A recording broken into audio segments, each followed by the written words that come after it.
High deer students, আসসালামু আলাইকুম। How are you? প্রিয় শিক্ষার্থীবৃন্দ, তোমাদেরকে আমি আরেকটি ক্লাসে জানাই স্বাগত। প্রিয় শিক্ষার্থীবৃন্দ, আজকে আমি আলোচনা করব তোমাদের ইংরেজি দ্বিতীয় পত্র বইয়ের খুব গুরুত্বপূর্ণ একটি টপিক, তার নাম হলো ভয়েজ। প্রিয় শিক্ষার্থীবৃন্দ, একেবারেই যারা ভয়েজের সাথে নতুন পরিচিত তাদের জন্য এই ক্লাসটি। প্রিয় শিক্ষার্থীবৃন্দ, ভয়েস কাকে বলে? এক কথায়, voice is nothing but the mood of our expression. অর্থাৎ আমরা যে কথা বলি, আমরা এটা কোন মুডে এক্সপ্রেস করব সেটি নির্ভর করে, সেটির উপর ভিত্তি করে ভয়েস গঠিত হয়। ভয়েস হলো দুই প্রকার, তোমরা জানো। একটি হলো অ্যাক্টিভ ভয়েস আর একটি হলো প্যাসিভ ভয়েস।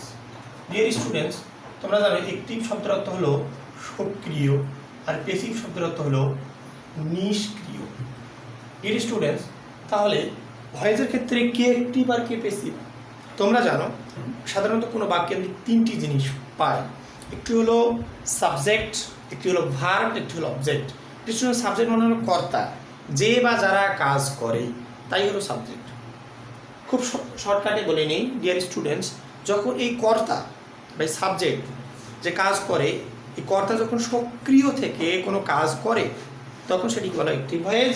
আর যখন কর্তা সক্রিয় থাকে না, কর্তা নিষ্ক্রিয় থাকে, বরং কর্মকে গুরুত্ব দেওয়া হয়, তখন সেটিকে বলা হয় প্যাসিভ ভয়েস। ডিয়ার স্টুডেন্টস, সেটা আমরা পরে বিস্তারিত জানবো। আমরা আজকে মেইন যে বিষয় নিয়ে আলোচনা করবো সেটি হলো কিভাবে আমরা অ্যাক্টিভ ভয়েসকে প্যাসিভ ভয়েসে রূপান্তর করতে পারি। How to turn active voice into passive. প্রিয় শিক্ষার্থীবৃন্দ, অ্যাক্টিভ ভয়েসকে সফলভাবে প্যাসিভ ভয়েসে পরিণত করতে হলে 5টি কাজ করতে হয়। প্রথম কাজ সেটা হলো অ্যাক্টিভ এর অবজেক্টিভ, অ্যাক্টিভ ভয়েসের যে অবজেক্ট থাকবে সেটি প্যাসিভ ভয়েসে গিয়ে সাবজেক্টে হবে। প্রথম কাজ শেষ হয়ে গেলে টেন্স অনুযায়ী হেল্পিং ভার্ব বসাতে হবে। তারপরে V3 হবে। প্রত্যেক ক্ষেত্রে ভার্বের পাস্ট পার্টিসিপল ফর্ম হয় V3। মানে আমরা ভাবে তিনটা ফর্ম তোমরা জানো, প্রেজেন্ট, পাস্ট, পাস্ট পার্টিসিপল। যেমন প্রেজেন্ট ফর্ম হলো গো, পাস্ট ফর্ম হলো ওয়েন্ট, পাস্ট পার্টিসিপল ফর্ম হলো গন। যেমন গো, ওয়েন্ট, গন। ডিয়ার স্টুডেন্টস, এটাকে যদি আমরা V1, এটাকে V2 এবং এটা V3 বলি, তাহলে তোমরা বুঝতে সুবিধা হয়। তাহলে আমরা এই V3 ফর্মটা সর্বদা বসবে প্যাসিভ ভয়েসে। তারপরে বাই বসাতে হবে। অধিকাংশ ক্ষেত্রে, এখানে মোস্টলি লিখেছি, সর্বদা বাই বসে না, কারণ তোমরা জানো কোনো কোনো ক্ষেত্রে অন্যান্য প্রিপজিশনে বসতে পারে। তারপরে অ্যাক্টিভ ভয়েসের যে সাবজেক্টটি সেটি প্যাসিভ ভয়েসে গিয়ে অবজেক্ট হিসাবে বসবে। ডিয়ার স্টুডেন্ট, এবং সর্বশেষ এক্সটেনশনটি বসাতে হবে। এটি আগেও দেওয়া যায়, এটি বাইয়ের আগেও দেওয়া যায়। তাহলে আমরা প্রথম থেকে একটি করে বিষয় নিয়ে আলোচনা করি। 1 নম্বর, অ্যাক্টিভ ভয়েসের অবজেক্টিভ প্যাসিভ ভয়েসের সাবজেক্ট হয়। প্রিয় শিক্ষার্থীবৃন্দ, এখানে একটি জিনিস মাথায় রাখবে যে মূল ভার্বের 1 নম্বর বিষয় নিয়ে আলোচনা করি। মূল ভার্বের ঠিক পরে থাকে অবজেক্ট। মূল ভার্বের ঠিক পরে থাকে অবজেক্ট। 2 নম্বর, ওই ভার্বকে হোয়াট অথবা হুম দ্বারা প্রশ্ন করলে অবজেক্ট পাওয়া যায়। ফর এক্সাম্পল ডিয়ার স্টুডেন্টস, একটি উদাহরণ দিচ্ছি, যেমন হি টিচেস মি ইংলিশ। সে আমাকে ইংরেজি শেখায়। শিক্ষার্থী, এটি হলো ভার্ব, এরপর অবজেক্ট আছে। আমরা ভার্বকে যদি প্রশ্ন হোয়াট দ্বারা প্রশ্ন করি, কি শেখায়, উত্তর পাই আমরা ইংরেজি শেখায়। এটি হলো অবজেক্ট। এবার যদি আমরা ভার্বকে প্রশ্ন করি কাকে শেখায়, তাহলে আমরা উত্তর পাবো আমাকে শেখায়, হুম দ্বারা প্রশ্ন করলে। প্রিয় শিক্ষার্থীবৃন্দ, এটিও হলো অবজেক্ট। তাহলে হোয়াট দ্বারা প্রশ্ন করলে আমরা বস্তুবাচক অবজেক্ট পাই, আর হুম দ্বারা প্রশ্ন করলে আমরা পাবো ব্যক্তিবাচক অবজেক্ট। তাহলে প্রথম কাজটি তোমরা সফলভাবে জানলে। তবে প্রিয় শিক্ষার্থীবৃন্দ, একটি জিনিস মনে রাখতে হবে, এখানে অ্যাক্টিভ ভয়েসে যে অবজেক্টটা সেটা অবজেক্টিভ ফর্মে থাকবে, প্রোনাউন। কিন্তু যখন এটা সাবজেক্ট হিসেবে আমরা বসাবো তখন সেটা সাবজেক্টিভ ফর্মে বসাতে হবে। তোমরা নিশ্চয়ই এই বিষয়টি জানো, তারপরে আমি একবারে শর্টকাটে তোমাদেরকে দেখাচ্ছি। যেমন আই এর সাবজেক্টিভ ফর্ম হলো মি, উই এর সাবজেক্টিভ ফর্ম হলো আস, ইউ এর সাবজেক্টিভ ফর্ম হলো অবজেক্টিভ ফর্ম হলো ওই ইউ, হির অবজেক্টিভ ফর্ম হলো হিম, শির অবজেক্টিভ ফর্ম হলো হার, ইটের অবজেক্টিভ ফর্ম হলো ওই ইট, এবং দের অবজেক্টিভ ফর্ম হলো দেম। সো প্রিয় শিক্ষার্থীবৃন্দ, সাবজেক্টিভ ফর্ম এগুলো অবজেক্টিভ ফর্ম। একটা জিনিস মাথায় রাখতে হবে যে এই জিনিসগুলো কোনো বাক্যে শুধুমাত্র অবজেক্ট হিসেবেই ব্যবহৃত হতে পারে, আর এরা শুধুমাত্র সাবজেক্ট হিসেবে ব্যবহৃত হতে পারে। এরা কখনো এই জিনিসগুলো কখনো অবজেক্ট হিসেবে ব্যবহৃত হতে পারে না এবং এগুলো কখনো সাবজেক্ট হিসেবে ব্যবহৃত হতে পারে না। এই মি হলো অবজেক্ট, মিকে যখন আমরা সাবজেক্ট হিসেবে ব্যবহার করব তখন সেটা অবশ্যই আই হবে। আজকে যখন আমরা সাবজেক্ট হিসেবে ব্যবহার করব তখন সেটা অবশ্যই উই হবে। এইভাবে সবগুলোই হবে। আমার মনে হয় তোমরা একদম ক্লিয়ার বুঝতে পেরেছ। তাহলে প্রথম বিষয়টি তোমরা বুঝতে পারলে। শিক্ষার্থীবৃন্দ, সবচেয়ে গুরুত্বপূর্ণ বিষয়টি হলো 2 নম্বর বিষয়টি, টেন্স অনুযায়ী হেল্পিং ভার্ব বসাতে হবে। আমাকে এই বিষয়টা বোঝানোর জন্য বোর্ডটা মুছতে হবে। এবার আমরা টেন্স অনুযায়ী কিভাবে হেল্পিং ভার্ব সম্পর্কে ধারণা লাভ করতে পারি সেটি আমি তোমাদেরকে খুব সহজে বোঝানোর চেষ্টা করব।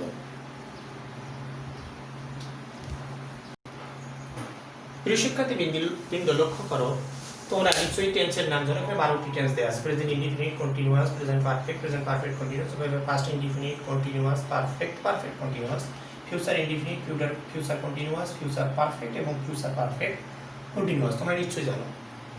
আমি আশা করতে পারি যে অ্যাক্টিভ ভয়েসের হেল্পিং ভার্বগুলো তোমরা সবাই জানো, কারণ এটা হলো টেন্সের সাথে রিলেটেড। তারপরে একবার বলে নিই, প্রিয় শিক্ষার্থীবৃন্দ, টেন্সের ক্ষেত্রে প্রেজেন্ট ইনডিফিনিট টেন্সে সাধারণত হেল্পিং ভার্ব থাকে না, তবে মূল ভার্বের প্রেজেন্ট ফর্ম থাকে। এটা আমি V1 লিখে দিয়েছি। তবে বাক্যটি নেগেটিভ বা ইন্টারোগেটিভ হলে ডু বা ডাজ থাকে। কন্টিনিউয়াস টেন্সের ক্ষেত্রে am is are থাকে হেল্পিং ভার্ব, এবং পারফেক্টে হ্যাভ হ্যাজ, পারফেক্ট কন্টিনিউয়াসে হ্যাভ বা হ্যাজ বিন থাকে। ভাবে পাস্ট ইনডিফিনিট টেন্সে কোনো হেল্পিং ভার্ব থাকে না, তবে ভার্বের পাস্ট ফর্ম থাকে V2। বাক্যটি নেগেটিভ ইন্টারোগেটিভ হলে ডিড থাকে। এটা অ্যাক্টিভ ভয়েস যেগুলো থাকবে ওয়াজ, ওয়ার। পাস্ট পারফেক্টে হ্যাড, পাস্ট পারফেক্ট কন্টিনিউয়াসে হ্যাড বিন।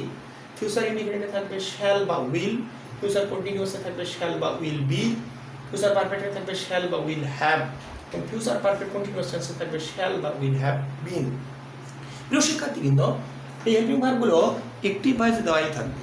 তাহলে প্যাসিভ ভয়েসে তোমরা টেন্স অনুযায়ী হেল্পিং ভার্ব কিভাবে বসাবো? প্রিয় শিক্ষার্থীবৃন্দ, একেবারেই সহজ। প্রেজেন্ট আমাকে কি তোমরা বলতে পারবা কন্টিনিউয়াস টেন্স মোট কতটি? প্রিয় শিক্ষার্থীবৃন্দ, কন্টিনিউয়াস টেন্স হলো 6টি। কিভাবে? Present continuous, present perfect continuous, past continuous, past perfect continuous, future continuous এবং ফিউচার পারফেক্ট কন্টিনিউয়াস। আমরা দাগ দিয়ে শিক্ষার্থীবৃন্দ প্রত্যেকটা জোড়গুলো যে 2, 4, 6, 8, 10 এবং 12 নম্বর টেন্স। এই যে 6টি টেন্স আছে, এই 6টি টেন্সে অ্যাক্টিভ ভয়েসে হেল্পিং ভার্ব যা, প্যাসিভ ভয়েসে তার সাথে শুধু বিং যোগ হয়, BEIN। প্রিয় শিক্ষার্থীবৃন্দ, বিং। আমার 6টি মনে হয় শেখা হয়ে গেল। প্রেজেন্ট কন্টিনিউয়াস টেন্সে am is are, তাই প্যাসিভের হেল্পিং ভার্ব হলো ওই am is are plus being, অর্থাৎ am being is being are being। Present perfect কন্টিনিউয়াসে হবে ওই বিং, অর্থাৎ have has been আছে তাহলে হবে have been বা has been being, have been being বা has been being। পাস্ট কন্টিনিউয়াসেও তাই was were আছে, ওই বিং সঙ্গে যোগ হবে, was being were being। Past perfect কন্টিনিউয়াসে শুধু বিং যোগ হবে, তাহলে কি হবে? had been being। ফিউচার কন্টিনিউয়াসে আছে shall বা will be, ওই বিং যোগ হবে, তাহলে হবে shall be being বা will be being। সর্বশেষটা ফিউচার পারফেক্ট কন্টিনিউয়াসেও তাই হবে, তাহলে shall বা will have been আছে, শুধু বিং যোগ হবে, এর হবে shall have been being বা will have been being। শিক্ষার্থীবৃন্দ, বাকি যে আর 6টি টেন্স বাকি থাকলো, এই 6টিও মনে রাখা একেবারেই সহজ। পরেরটা আগে যাবে, তোমরা বোঝো না? মানে প্রেজেন্ট ইনডিফিনিটে প্রেজেন্ট কন্টিনিউয়াসের হেল্পিং ভার্ব বসবে, প্রেজেন্ট পারফেক্টে প্রেজেন্ট পারফেক্ট কন্টিনিউয়াসের হেল্পিং ভার্ব বসবে। তাহলে এখানে দেখো প্রেজেন্ট ইনডিফিনিটে হেল্পিং ভার্ব বলবে যে am is are গিয়ে এখানে বলবে am is অথবা are বসবে। প্রেজেন্ট ইনডিফিনিট টেন্সের প্যাসিভ ভয়েস, প্রেজেন্ট কন্টিনিউয়াস একটা বসবে। আর পারফেক্ট গুলো মনে রাখা আরো সহজ। পারফেক্ট গুলোতে শুধু বিন যোগ হয়, BEEN, বিন যোগ হয়, এটাও মনে রাখলে চলবে। অথবা যে পরেরটা আগে যাবে, দেখো প্রেজেন্ট পারফেক্টে পরেরটা যাবে হ্যাভ বাই হ্যাজ বিন, আর শুধু বিন যোগ হয় পারফেক্টে। পারফেক্ট শুধু বিন যোগ হয়, দেখো পাস্ট পারফেক্টও বিন যোগ হবে, হ্যাড আছে আর শুধু হবে হ্যাড বিন। এই পারফেক্টেও শুধু বিন যোগ হবে, অর্থাৎ শ্যাল হ্যাভ বিন বা উইল হ্যাভ বিন। তাহলে 6টাতে যোগ হয় বিন, 3টাতে যোগ হলো বিন, আর বাকিগুলো পরেরটা আগে যাবে। যে ডিড এখানে যাবে ওয়াজ ওয়ার, পাস্ট ইনডিফিনিটে বসবে তাহলে ওয়াজ বা ওয়ার। ফিউচার ইনডিফিনিটেও বসবে পরেরটা, অর্থাৎ শ্যাল উইল আছে তাহলে বসবে শ্যাল বা উইল বি। প্রিয় শিক্ষার্থীবৃন্দ, এই হেল্পিং ভার্বগুলো মনে রাখার একেবারেই সহজ উপায় হলো এটি। সহজ উপায় কি? কোনটি প্রিয় শিক্ষার্থীবৃন্দ? সহজ উপায় হলো যে সব কন্টিনিউয়াস টেন্সে অ্যাক্টিভ ভয়েসে যা হেল্পিং ভার্ব থাকে, প্যাসিভ ভয়েসে তার সঙ্গে শুধু বিং যোগ হবে, পারফেক্ট তিনটি টেন্স পারফেক্টে বিন যোগ হবে এবং বাকি তিনটি পরেরটা আগে আসবে। অর্থাৎ মনে রাখতে পারো প্রেজেন্ট ইনডিফিনিটে অ্যাম ইজ আর, পাস্ট ইনডিফিনিটে ওয়াজ ওয়্যার এবং ফিউচার ইনডিফিনিটে শ্যাল বি বা উইল। আমার মনে হয় তোমার হেল্পিং ভার্ব শেখা হয়ে গেছে। তাহলে 2 নম্বর কাজটিও তোমার হয়ে গেল। 3 নম্বর কাজ হলো সব ভার্বের পাস্ট পার্টিসিপল ফর্ম বসবে। সব ভার্বের পাস্ট পার্টিসিপল বলতে কি, অর্থাৎ বি3 বসবে। তো গো থাকলে গন বসবে, ডু থাকলে ডান বসবে, এটা তোমরা নিশ্চয়ই জানো। এবার 3 নম্বর কাজ আমাদের হয়ে গেল। 4 নম্বর কাজ হলো বাই যোগে সাবজেক্টই অবজেক্ট হবে, এটাও তোমরা জানো, সর্বশেষ এক্সটেনশন বসাতে হবে। আমার মনে হয় তোমরা শিখে ফেলেছো। এবার আমি একটি বাক্যে তোমাকে সবগুলো ভয়েসের এক্সাম্পল দেখাবো। একটি বাক্যে সবগুলো ভয়েসের এক্সাম্পল। তাহলে প্রিয় শিক্ষার্থীবৃন্দ, আমরা একটি বাক্য সিলেক্ট করি। যেমন বাক্যটি ধরো আমরা ধরে নিলাম, I right him a letter. I write him a letter. এই প্রেজেন্ট ইনডিফিনিট টেন্স। পেসিভ আমরা কিভাবে করব? যদি দুইটি অবজেক্ট থাকে, প্রথমে ভার্ব প্রশ্ন করো কি দ্বারা, কি লিখি, একটি সিটি অবজেক্ট পেলাম, কাকে লিখি, তাকে লিখি, অবজেক্ট পেলাম হিম। প্রিয় শিক্ষার্থীবৃন্দ, তোমার মনে রাখবা, যদি একটি বাক্যে দুইটি অবজেক্ট থাকে, একটি ব্যক্তিবাচক একটি বস্তুবাচক, তাহলে সর্বদা ব্যক্তিবাচকটি ধরেই যদি তোমরা করো তাহলে ভুল হওয়ার কোনো সম্ভাবনা থাকবে না। তাহলে তোমরা হিমের সাবজেক্টিভ ফর্ম হলো হিম, টেন্স অনুযায়ী হেল্পিং ভার্ব বসাতে হবে। দ্বিতীয় কাজ, হেল্পিং ভার্ব কি? এখানে প্রেজেন্ট ইনডিফিনিটে অ্যাম ইজ আর কোন একটা বসবে, হির সাথে কি বসে ইজ। ভার্বের পাস্ট পার্টিসিপল ফর্ম তৃতীয় কাজ, রাইটের পাস্ট পার্টিসিপল ফর্ম হলো রিটেন। তাহলে আমরা লিখলাম he is written, he is written. তারপরে আমরা বাকি অংশ লিখি, যেহেতু এটা বস্তুবাচক object, he is written a letter. তারপর আমরা বাই বসায় সাবজেক্টের অবজেক্টিভ ফর্ম, আই এর অবজেক্টিভ ফর্ম হলো মি। তাহলে he is written a letter by. প্রিয় শিক্ষার্থীবৃন্দ, একই নিয়মে শুধু হেল্পিং ভার্বগুলোর পরিবর্তন হবে, আর বাকি কোনো কিছুর পরিবর্তন হবে না। শুধু হেল্পিং ভার্বগুলোর পরিবর্তন হবে আর বাকি সব সিস্টেমে একই থাকবে। ওইভাবে তোমরা যাও। প্রেজেন্ট কন্টিনিউয়াসের তাহলে অ্যাক্টিভে হবে I am writing him a letter. তাহলে এটা সাবজেক্ট করো হি, শুধু বিং যোগ হবে। কন্টিনিউয়াস মানে বিং যোগ, এর সাথে ইজ বসে, তাহলে হবে is being written a letter by me. এবার 3 নাম্বার তোমরা লেখো, subject I, present perfect helping verb have. তাহলে I have written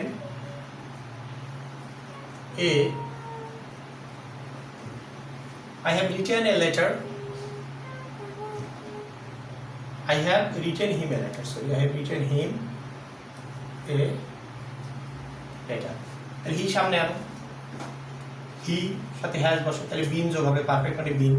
he has been written a letter by, I এর অবজেক্টিভ ফর্ম হলো মি। এবার প্রেজেন্ট পারফেক্ট কন্টিনিউয়াস লেখো তোমরা, I have been writing him a letter. শিক্ষার্থীবৃন্দ, তোমরা জানো perfect কন্টিনিউয়াসে একটা সময়ের উল্লেখ থাকে, এই জন্য আমরা এক্সট্রা একটা সময় নিলাম, ধরো ফর 30 মিনিটস আমরা ধরো দিলাম। তাহলে আমরা ওইভাবেই লেখো, সেম অবজেক্ট আর সাবজেক্ট। তাহলে হির সাথে হ্যাজ বসে, তাহলে হ্যাজ বিন কন্টিনিউয়াস মানে বিং যোগ হবে, he has been being written a letter by, আইটা হলো মি। তারপর বাকি অংশ ফর 30 মিনিটস তোমরা দিয়ে দিবা। এবার পাস্ট ইনডিফিনিট শিক্ষার্থীবৃন্দ, তোমরা জানো পাস্ট ইনডিফিনিটে ভার্বের পাস্ট ফর্ম বসে। তাহলে রাইটের পাস্ট ফর্ম হলো রোট, I wrote him a letter.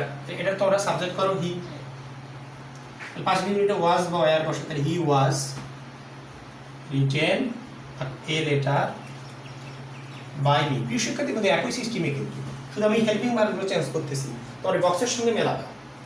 তাহলে লেখো I continuous, I was writing him a letter. তাহলে কি হবে? তাহলে হবে হি ওয়াজ, শুধু বিং যোগ হবে, কন্টিনিউয়াস মানে being, was being written a letter by me. আমার মনে হয় তোমরা বুঝতে পেরেছো। এইভাবে বুঝতে পেরেছো তো কিনা? তাহলে আমি বাকি ছয়টি লিখে শুধু তোমাদেরকে বোঝাই দিচ্ছি প্রিয় শিক্ষার্থীবৃন্দ, তাহলে মনে হয় তোমাদের আরো সহজ হবে। প্রিয় শিক্ষার্থীবৃন্দ, আমি তোমাদের বাকি ছয়টি টেন্স বোঝানোর জন্য ওই সেম বাক্য দিয়ে আগে লিখে নিয়েছি, জাস্ট বোঝাই দিই। দেখো পাস্ট পারফেক্ট টেন্স একটি হয়েছে I had written him a letter. Basic কি হবে, ওই অবজেক্টটা সাবজেক্ট করলাম হি, তারপরে তোমরা জানো পারফেক্ট শুধু বিন যোগ হয়, হ্যাড এর সাথে বিন যোগ হলো হ্যাড বিন, তারপরে ভিতরি রিটেন, তারপর বাকি অংশ এ লেটার, তারপর বাই যোগ সাবজেক্টের আইটি, এর অবজেক্টিভ হলো মি হয়ে গেল। একেবারে একইভাবে দেখো পাস্ট পারফেক্ট কন্টিনিউয়াস টেন্সে দেখো I had been writing him a letter for 30 minutes. তোমরা জানো পারফেক্ট কন্টিনিউয়াসে একটা সময়ের উল্লেখ থাকে, আমি অতিরিক্ত ফর 30 মিনিটস দিয়েছি। তাহলে সাবজেক্ট নাও হি, সাবজেক্ট হলো হি, তাহলে হি হ্যাড বিন, তোমরা জানো কন্টিনিউয়াস মানে বিং যোগ হবে, being written a letter by me. Future indefinite দেখো I shall write him a letter, he subject for he, তোমরা জানো উইল বি হবে, এখানে শুধু বি যোগ হয়, he will be written a letter by me. Future continuous dear students দেখো I shall be writing him a letter, continuous for ing, তাহলে he will be being, continuous for প্রেসিডে being যোগ হয়, written a letter by me. Same future perfect, I shall have written him a letter, তাহলে he আসলো, will have been perfect মানে শুধু been যোগ হবে, perfect v3, তারপরে যেমন তেমন, তাহলে I shall have been writing him a letter for 30 minutes। এটা কি হলো, ওই দেখো he আসলো, he will have been being, continuous মানে being যোগ হবে, being written a letter by me for 30 minutes। তো শিক্ষার্থীবৃন্দ, এভাবে একটি বাক্য দিয়ে যদি তোমরা অনুশীলন করো, তাহলে অ্যাক্টিভে যেটাই দেওয়া থাকে না কেন, শুধু তোমাকে you have to catch the tense, টেন্সটা বুঝতে পারো, এই টেন্সের অ্যাক্টিভ ভয়েস। তাহলে পেসিভে কি বসবে, পেসিভে যে কোনো কন্টিনিউয়াস হয় তাহলে বুঝতে পারো, তাহলে বিং যোগ করতে হবে, আর ভার্বের সাথে বিং যোগ করতে হবে। আর যদি পারফেক্ট হয়, ও এটা পারফেক্ট, হ্যাভ আছে বা হ্যাড আছে বা শ্যাল হ্যাভ উইল হ্যাভ আছে, ও তাহলে আমাকে বিং যোগ করতে হবে। কন্টিনিউয়াস মানে তো বুঝতে ছয়টি, আর ইনডিফিনিটগুলো হলে প্রেজেন্ট ইনডিফিনিট হলে ও আচ্ছা, ভার্বের প্রেজেন্ট ফর্ম আছে তাহলে আমাকে এম ইজ আর এর কোনো একটা বসাতে হবে, পাস্ট ভার্বের পাস্ট ফর্ম আছে মানে পাস্ট ইনডিফিনিট, ও তাহলে আমাকে ওয়াজ আর এর কোনো একটা বসাতে হবে, শ্যাল বা উইল আছে শুধু, ও তাহলে আমাকে একটা ফিউচার ইনডিফিনিট, তাহলে শ্যাল বি বা উইল বি বসাতে হবে। এটি যদি তোমরা বুঝতে পারো তাহলে বাকি নিয়ম সব একই, অবজেক্টিভ সাবজেক্ট করবা, টেন্স যদি ওই হেল্পিং ভার্ব বসে, ভার্বের পাস্ট পার্টিসিপল ফর্ম বসে, বাকি অংশ বসে বাই বসে, সাবজেক্টের অবজেক্টিভ ফর্ম বসালেই ভয়েস হয়ে গেল। তো প্রিয় শিক্ষার্থীবৃন্দ, তোমার অনেক ধৈর্য সহকারে এই ক্লাসটি দেখার জন্য তোমাদের ধন্যবাদ। আমি তোমাদের একটি হোমওয়ার্ক দিব, এই লেটার এই সেন্টেন্সটা দিয়ে তোমরা বাসায় অনুশীলন করবে ঠিক একইভাবে। আমি তোমাদের একটা বাক্য দিলাম, ধরো he plays football everyday, he plays football everyday. এই বাক্যটা দিয়ে তোমরা 12টা টেন্সের অ্যাক্টিভ এবং বেসিক ভয়েস ভাষা অনুশীলন করবে। So dear students, wish you all the best. See you another day. Till then, Allah Hafiz.